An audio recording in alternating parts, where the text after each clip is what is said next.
If you clear the group discussion, the next round, drum roll, is the final interview, the one which you've been waiting for. Hello, namaste, welcome back to my channel again. Thank you for logging in. Today we are going to talk about cabin crew interviews. I have personally given interview for domestic and international airlines. I've given 3 of them and I worked for 2 of the airlines. One was back home in India and the other one which I'm presently working with. For people who don't know me, I'm a flight attendant. I have been for 15 years and with Etihad, I am a senior flight attendant. They call it cabin supervisor here. And I do have my friends, my colleagues, my associates who are HR recruiters. So I just thought that maybe whoever is aspiring to be a cabin crew, it's a very good opportunity for me to share my knowledge about how to be a cabin crew. So I'm going to take you through the process of what is an interview day like with Etihad. The world is suffering due to the pandemic, and every industry, every company is going through major changes, and aviation has taken the biggest hit because of the pandemic due to obvious reasons. So many countries have put restrictions, the borders are closed, and travel and tourism is like non-existent. So the airlines, they were forced to cut down on their size. So they had to let go of their best employees, their very good staff. They had to make the redundancies and the furlough in order to remain sustainable. And I know it's a very, very difficult phase. I have personally lost a lot of very close friends during this time. And I know it was a very difficult time for aviation. It is still a very difficult time for aviation. But I know that sooner or later, everything is going to go back to normal. There is going to be this vaccination which would come up and people will feel comfortable traveling. The borders are going to open back again. The restrictions will be removed and aviation will bounce back. So in the meantime, what do you think we should do? I think we should work on our skills, our communication skills, our knowledge, our grooming. If you're lacking in English, a fluency of English, you can work on it. You will have enough time to work on all these different aspects. So when the market bounces back, you're ready to go and you're ready to go and crack that interview. Today I'm going to help you to do just that, get you through the process of what to expect when you go for an interview. So let's begin with the eligibility criteria. You need to be 21 years old when you're going to join an international airline. It can vary in domestic airlines, so you could be 18 years of age when you want to join a domestic airline. I would say SpiceJet, Indigo, Go Airways would have that criteria. But let's say AirIndia had a criteria of 21-year-old and they needed graduation. Singapore Airlines need graduated candidates. Etihad, Emirates, Qatar, they need high school, which is 10+2. So there are different companies and different airlines have different criteria when it comes to age. Most of the international airlines would need you to be 21 years old when you join. I could say that from my personal experience. My previous flatmate, she was waiting to be 21-year-old. She already cleared the interview process. She made the application. She went through the interview steps and she got selected, but she had to wait to be legally 21 years old to join the company. So that's with the domestic and the international airlines. Second, you need to keep in mind that you need to have the knowledge of English. You need to be able to speak, read, and write English. No matter where you're working, in whichever part of the world, you need to learn and know English. Second, let's talk about the maximum age limit. So if I have to talk about age limit in Emirates, they have now a cap of 32 years old. I don't know if they make an exception for if you're experienced, but if you go onto their online website and you would see that they say you have to be a maximum of 32 years old. There is an exception in Etihad and Qatar. They would allow you to be up to 35, 36 even if you're experienced. Otherwise, generally, airlines do prefer the candidates to be younger as is the face of the company. In domestic airways, let's say all the private airlines like Indigo, Go, these airlines would allow up to 27 years old. That's the maximum age. AirIndia has a different category. There is 27 for the general category, and for SC and ST, they can give you a relaxation of up to 5 years. So you can apply up to the age of 32 or 33 if you're belonging from that category. Third, let's talk about height. For domestic airlines, it's a different requirement, and international airlines is different requirement. So for girls in domestic airlines, it's 157 centimeters is the minimum height requirement, and for guys, it's 170 centimeters. But for international airlines, they do not focus so much on how much is your height, but they do want somebody to be able to reach 212 centimeters on their tiptoes and hand extended. The reason being that when you're on a wide body aircraft like 777 or 380, you need to be able to reach the hatch racks where the passengers store their bags, that you need to be able to close it. That's the whole purpose of checking your height. Next, let's talk about your appearance. In appearance, I'm talking about your weight, your skin, and your teeth. So your weight should be as per your height, that is your body mass index needs to be proportionate to your height. You can go and check that out with your doctors. In terms of your skin, you shouldn't have some major scars or tattoos in the visible part of your skin or your body, because every airline has a different uniform and different requirement. I would say about Etihad, anything below this or under this is not okay. Any big scar or tattoo is not okay. For girls, below your knee, on your legs, any scar or big tattoo is not okay. Same is of course with your neck. Anything below your collarbone, it should be okay. Back of your neck, not okay. So make sure of those things when you're going for an interview. Same is with guys. On the legs, it's fine because you will have long trousers, but with your hands, you should be up to half sleeves. Underneath that, you shouldn't have any major scars or major tattoos. Obviously not on your face, on your neck, on the back of your neck. It is very, very important. If you're having troubled skin with pimples or pigmentation can be concealed with some makeup. Good and a nice amount of makeup with the right product, you should be all fine with that. If you're having problem with pimples, you can go to a dermatologist, try to eat clean, try to eat healthy, have a nice routine, drink a lot of water. I know it helps a lot. I'm not saying I always had this perfect skin. I had my troubles with my skin during my teenage years, and of course even in my early and late 20s, but I know I constantly had to take care of my skin in terms of eating right, having a healthy routine, working out, and using the right products. With your teeth, you need to make sure that your teeth are, when you smile, it should be a beautiful smile. It doesn't have to be perfect, like how they call the Hollywood smile. You don't need to have that. You could have like a crooked teeth or like, like a gap in between your teeth.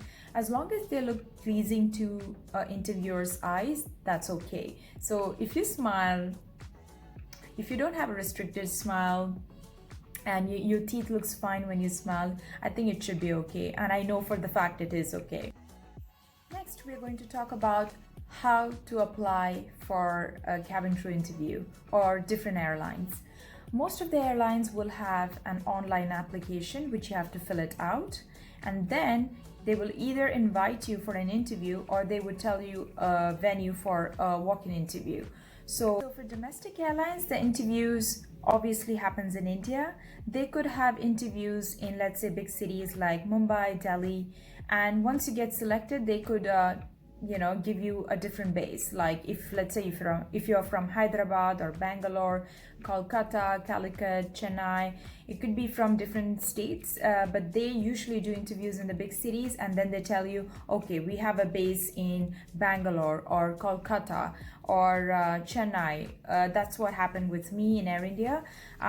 For me at least, I was from Mumbai and I gave my interview in Mumbai, and I was also posted in Mumbai because then you can select in the form that where you would like to be posted. And for the people who came from different states and different cities and they have come to Mumbai and Delhi to give interviews, they had selected their hometown for their base. Some of them got it, some of them didn't get it.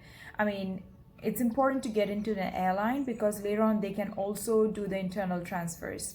With international airlines, they can have interviews in the base where they are. So let's say in Doha for Qatar, Abu Dhabi for Etihad, and Dubai for Emirates. But they could also have interviews all around the world. That could be in Europe, many countries in Europe. They could have it in Africa, they could have it in Asia. It all depends where they could have interviews. They could also have interviews in India because when I joined Etihad, I had actually given an interview in Mumbai. I have a long story. I think I'll make another vlog for how did I go through the process and what did I do exactly, because it's gonna make the video very long and I don't want to do that right now. So going back to the online application form, just make sure that you fill it in very properly. Like, don't miss any information. Try to give all the correct information, fill all the details, and then send.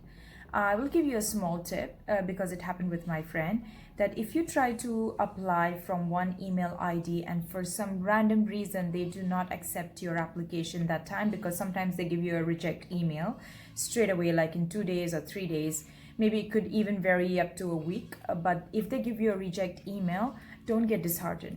Make another email ID and apply again. It's sometimes only the system which rejects your CV or your application. So don't get disheartened.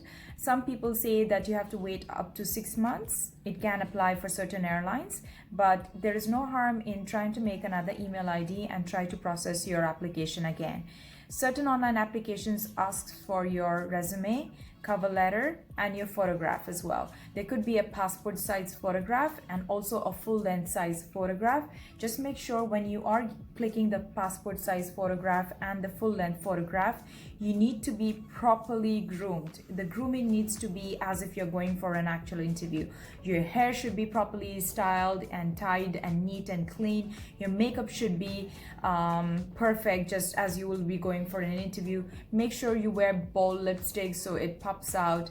Have a beautiful smile on your face. Wear formals. Even when you're having this full length photograph, have the right shoes, have the right tights, and have a right posture and a beautiful smile when you're giving a photograph, because it's literally like a make and break for you when you're giving an online application. They don't know you, they haven't met you, so how do they know you? By your photograph, your CV. Make sure that you have followed the latest pattern. You have updated your CV and you followed the latest pattern on your CV. Update all the details you have, what you have done up to recently, and only then submit the CV. I'm going to make a small vlog on your CV as well, but that's going to be later.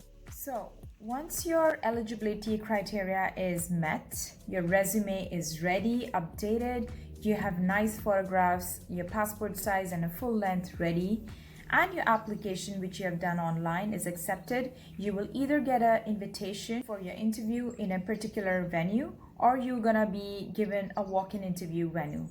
In both the cases, the interview steps are pretty similar. I will add just one thing, that if you are going for a walk-in interview, it depends on which city you're gonna go. I'm talking about, let's say in India. If you're going to a small city in India and they're having the interviews there is going to be less people, as opposed to if you go to Mumbai or in Delhi or in Kolkata, like the major metropolitan cities, there is always a big number of candidates you will see. When I went to when I did my interview in 2013 September for Etihad, I had gone to Hayat. Yes, they had conducted the interviews there, and there were about like at least 3,000 to 4,000 candidates, and I'm not exaggerating. So that's a normal scenario. Don't get overwhelmed, but that's usually what it looks like in a walk-in interview. But if you're going for an interview by invitation, you could expect up to 300 or 400 maximum number of candidates.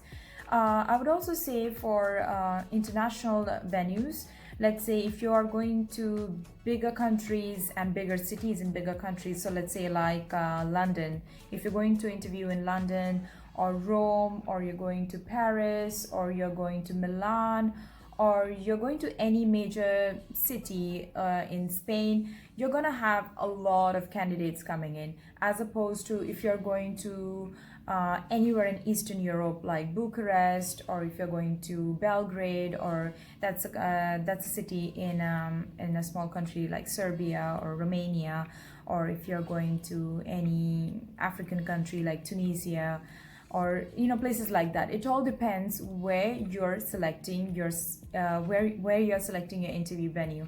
It all depends how many people would be there, and it could be less and more.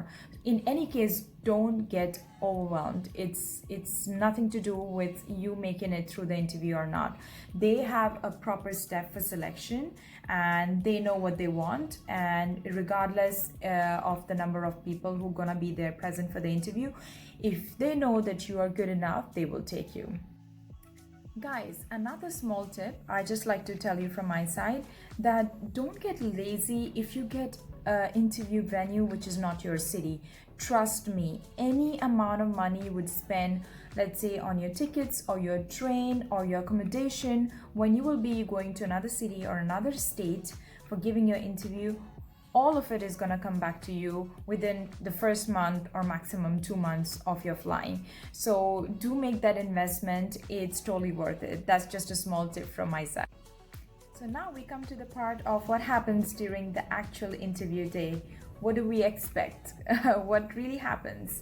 So for that, I'll have to take you with me on through my experience when I actually went for my interview for Etihad. That happened in Mumbai, and there were about 2,000, at least 3,000 candidates on that particular day.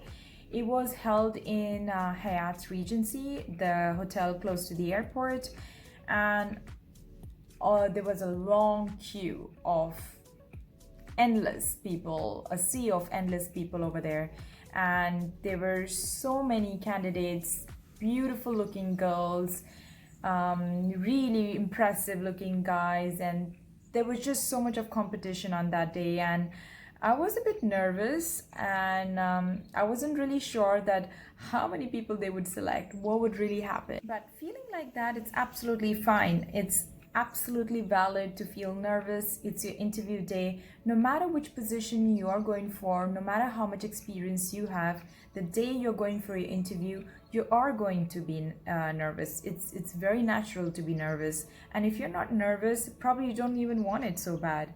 The only thing which you need to make sure is you're not going to let the nervousness bog you down and disappoint you or dishearten you.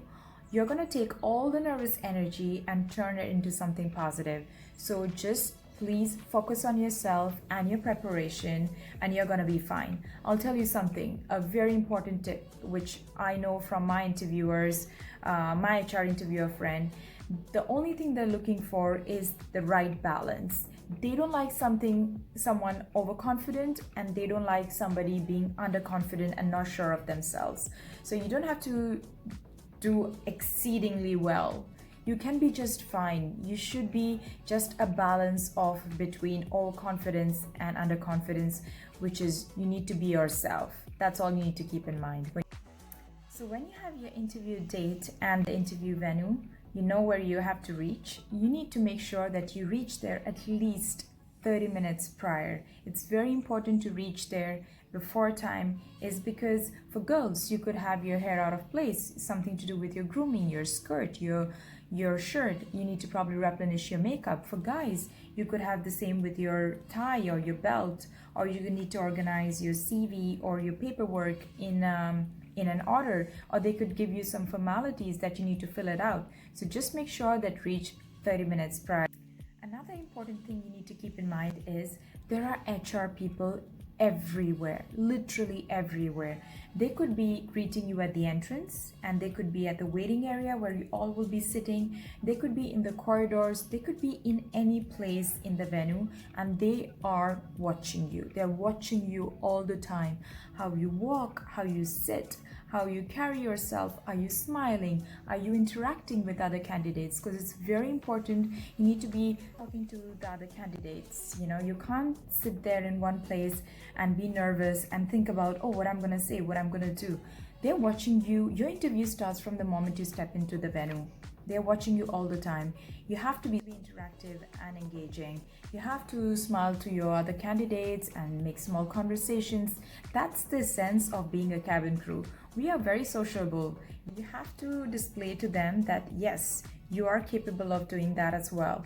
And regardless, all the candidates over there, they could turn out to be your colleagues and they could be your flatmate. I've had people who I've met at my interview and I worked with them. Some of them stay in my same accommodation or in the same building. So yes, it's a very small world. You need to be nice to everyone around and you have to genuinely do that. Next, they will make you fill up a registration form over there and they're going to attach that with your CV and they're going to take those CV and those forms from you and they will put you for the English test. Now, don't get scared because the English test is very, very basic. You just have to match the words. There's going to be multiple choices and there is going to be something like Ellie took the laptop and went to her room. So instead of took, they would say, was it taken, took, went, those kind of things. So you just have to match the right word and it's very basic level English. They just want to see that you're able to read, write and understand English and that will be done. Once you have cleared the English test, then you'll go to the second round, which is with the HR. The HR round is a very basic round. It will last not more than 2 minutes, where they'll ask you very basic questions as, tell me something about yourself, or why do you want to be a cabin crew, or why do you choose Etihad, and that's it. Guys, let me tell you something very important. The whole purpose of having this interview round is to scan out of thousands and hundreds of people which are going to be coming there for the interview, the very few candidates they need to select and keep it on a side and go for the next rounds. So all they really need to see is your confidence, the way you speak, the way you present yourself. So the way you sit and the way you carry yourself, your grooming, your gestures, every small thing matters over here. So please make sure it's as good as your first impression is your last impression. So you would probably have like about first 10 seconds to form an impression. So I made a vlog about how to dress up and how to carry and conduct yourself in the interview, and I will link it down below. I'm also going to link down below in the description box the link for the video where I'm going to answer those questions, which is in the first HR round, those 3 basic questions, and what are the answers for them. So please make sure you do check it out. Then they will give you a break of, let's say, 30 minutes or 40 minutes for you to just refresh, grab some water or some tea, just to get your mind off this whole environment. And then they will ask you to go into a group discussion, or what they also call as a debate round. The most important thing you need to remember in a debate round is what they're looking for. What is the psychology which goes behind in all these rounds? The reason why they have this group discussion is to check your ability, that if you are able to perform in a group, in a team. How do you agree or disagree, or agree to disagree? How strong are your opinions and the way you present it? You don't have to be extreme in any situation. You have to be reasonable. If somebody is presenting their views, you need to listen and understand. And you should always use words like, may I suggest, or may I recommend? Or if somebody has presented a very good point, you could also encourage that person by saying, oh, I think she really made a very good point, so you're encouraging that person. At the same time, if you disagree with somebody, you could say, I understand what you're saying, but I believe that it could be so and so. So it's just the way you present your words, how you present it, how you come across. If you're very dominant, they don't like it. If you're extremely passive, they don't like it. You need to be balanced. If somebody is making a good point, encourage them. If you need to put your point, always start the sentence by saying, may I and please, those kind of words. So it's all about how you are able to perform in a team. That's what they are looking for in a group discussion. So I'll give you some scenarios, or I would just say some scenarios which you can think about we can never really prepare for a group discussion because it's not just you performing. It could be a group of, let's say, 5 to 6 people, and you'd be surprised that in spite of this being very basic knowledge of what an interviewer looks for when they're conducting group discussions, some people are really very loud, or they will be inconsiderate, and they will be very dominant, which it's not an ideal situation to be in that situation at all. So I made like a list of things which could come in a group discussion. Well, there could be many different examples. There could be hundreds of examples of a group discussion, but these are the few which I am aware of. Beauty contests are no longer relevant today. Do you think beautiful people are successful? 3. Good-looking people makes more money. Fourth, Grab services efficient or non-efficient. Then 5th, social media helps people connect or not. Should beauty pageants accept applicants that has gone through plastic surgery procedures? Why and why not? Then there could be something like money or job satisfaction. There could be married couples should live with their family or not. Should men be dominant decision maker or not? Beautiful people make more money. Well, they usually ask something similar on those lines a lot.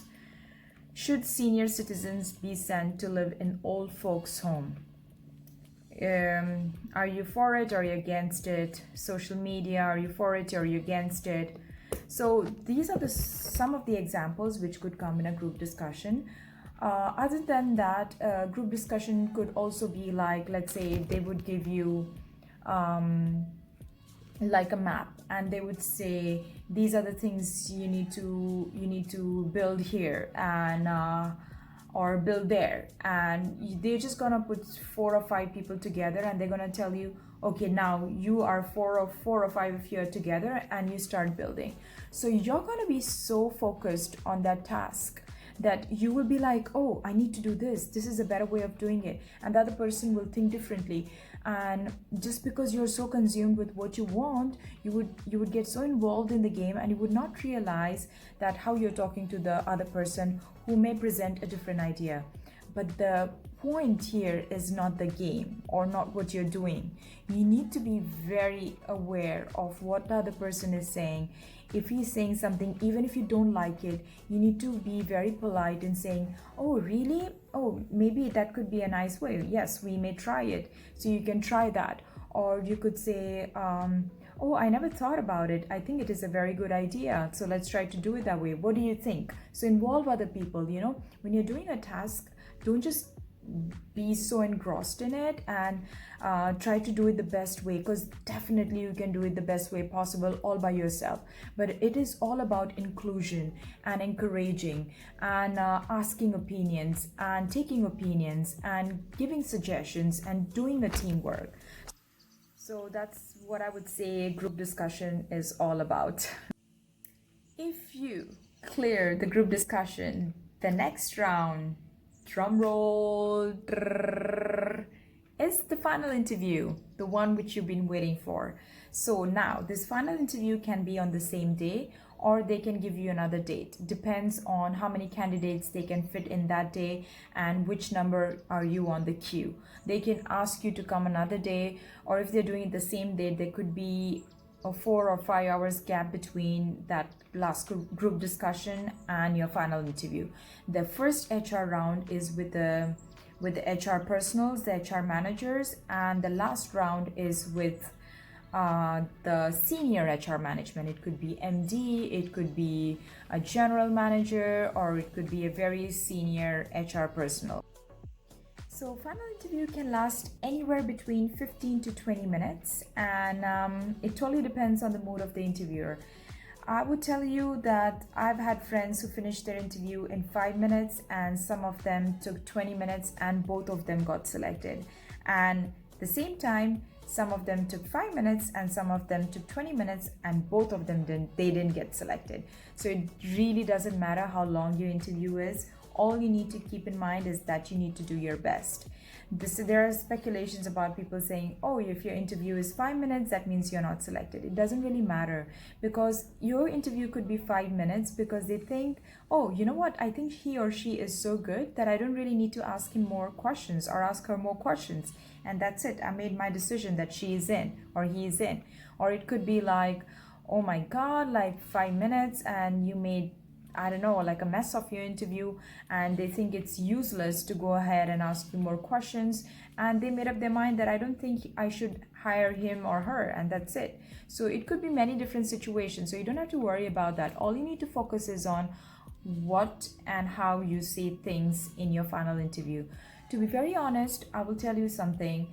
What the interviewer is really looking for is your confidence, is your eye contact, is how do you appear to be? Are you confident in yourself, in your answers, how you speak, your fluency, and are you making the eye contact? Are you genuine? You know, these are the things what really matters when you say things to them. But still, I'm gonna give you a few questions which definitely comes in final interviews in any of the airlines. You can prepare this and you can expect questions in these lines, like, of course, tell me something about yourself, why you want to be a cabin crew, why you want to join XYZ. It could be Emirates, Etihad, or Qatar, or AirIndia, Indigo, whatever airline you're applying for. They can ask you why you want to join their airline. Have you ever dealt with a difficult customer and how did you deal with it? They could ask you, have you had an experience with an unhappy and unsatisfied customer and how did you deal with it? Or they could ask you why you want to be a cabin crew and what is your dream job, or tell me something about your strengths and weaknesses. Could be separate questions, could be a single question, or they could ask you something very different. Like, I remember they asked me, what do you see in other culture that you don't think is acceptable in your culture, and what is your opinion on it? So here all they're trying to see is how, again, it's all about not showing extreme reactions, because at the end of the day, you'll be working in a multicultural environment. If you're applying for an international airline, there are like up to 160 nationalities, different cultures, religions, different backgrounds. So you have to show them that you're very accepting and accommodating for different cultures, backgrounds, and different people. That's what they're trying to gauge from that question, that how open-minded are you. They could also ask you a question like, you are going to a Muslim country and their culture is different, or about, do you know, how accepting are you to serve alcohol on board? You know, because we all are different, we all come from different cultures, background. Something which is okay for you is not okay for someone else. But if you're applying for a cabin crew position, you have to show acceptance and tolerance and understanding, and it should be all genuine from within you towards all these different people's cultures and backgrounds. Because if you are not, I think it's going to be a very difficult place for you to work in and to be in. So that will be the wrap on the final interview, and after which you will have to wait for, I don't know, like a few days up to a week or even a month to get your golden email or your golden call, where they will tell you whether you're selected or you're not selected. And I hope and I pray for all of you that all of you who are aspiring to be a cabin crew and applying for it, my best wishes for you, and I'm so sure you will get through it. So that's it from me, guys. I tried to share as much information as I could in this vlog, and my next vlog is going to be about the first HR round, what questions they're going to ask you in those rounds, what are the best possible answers for those questions, and what are the interviewers really looking for when they ask you those questions. So in order to find out, please to make sure that you share, subscribe, and hit the bell icon to get notified on my next vlog. And if you really like this video, please do put a like, please write a comment, any feedback, any questions you may have about this whole process or how to be a cabin crew, please do write into me. I really like to hear from you, and until next time, ciao.